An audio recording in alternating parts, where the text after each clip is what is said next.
Dali, uyambona yini umdali ukuthi ulenzile iphutha mhla edala mina kodwa imizwa nenhliziyo waseyakufihla mhlambe ukuba imizwa wayenza yamemeza ubuzoyizwa inhliziyo ukube wayibeka obala uthando lwami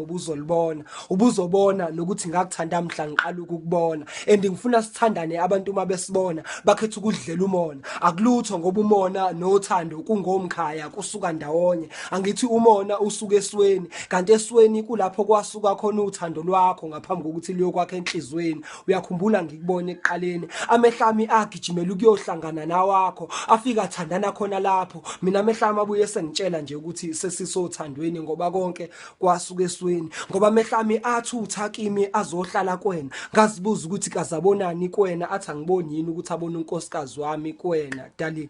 uyambona yini umdali ukuthi ulenzile iphutha wadala mina kodwa imizwa nenhliziyo waseyakufihla yazi ukuba inhliziyo wayibeka obala uthando lwami ubuzolibona ngombala ukuba imizwa yake wayenza ayabonakala ayi kodwa mhlawumbe bekuzobonakala ngoba ubuzoshesha ubone ukuthi angikuthandi ngalendlela ucansi ngikuthanda ngayo ngoba ngikuthanda ngaphezulu kwalokho kwakuyiphutha kwakona lokho ukuthi inhliziyo yami ayivalele ngaphakathi buka manje ungishaya ngaphakathi angikwazi ngisho ukuvula icala ngoba bukho ubufakazi ukuba inhliziyo wayibeka ngaphandle mhlawumbe ubuzoshesha ubone ukuthi angikwazi ukuphila ngaphandle kwakho yazi ukuba izinhliziyo zazibekwe ngaphandle sasiyosheshe sibabone abasithanda ngokweqiniso nalabo ke nje abanezinhliziyo ezingaphandle